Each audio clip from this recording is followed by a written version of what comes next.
झेप मराठी, आरसा महाराष्ट्राचा। दोंडाईच्यातील दगडफेकीनंतर अटक सत्र सुरू। वेगवेगळे 4 गुन्हे दाखल, 18 जणांना अटक। पोलीस महानिरीक्षकांनी भेट घेऊन घेतला आढावा। धुळे जिल्ह्यातील दोंडाईच्या शहरात ईद निमित्त निघालेल्या मिरवणुकीत दगडफेकीची घटना घडली। या संदर्भात वेगवेगळे 4 गुन्हे दाखल होऊन पोलिसांनी अटक सत्र सुरू केले। आतापर्यंत 18 जणांना अटक केल्याची माहिती प्रसार माध्यमांना देण्यात आली आहे।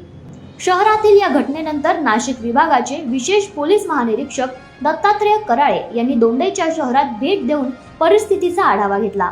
त्यानंतर ते म्हणाले, काल दिनांक 19 सप्टेंबर रोजी दोंडाईच्या शहरामध्ये सकाळी ईद-ए मिलादच्या मिरवणुकीच्या अनुषंगाने अचानक काही समाजकंटकांच्या वतीनं दगडफेक आणि आक्षेपार्ह घोषणाबाजी झाल्यामुळे यामध्ये विविध 4 घटनांमुळे 4 गुन्हे दाखल करण्यात आले आहेत। यामध्ये एकूण 18 आरोपी अटक करण्यात आले आहेत। त्या घटनेशिवाय सकाळी 11 ते 11:30 या दरम्यान ज्या काही घटना घडल्या 3-4, त्याच्याशिवाय दुसरा कोणतीही घटना दोंडाईच्या शहरामध्ये नाही।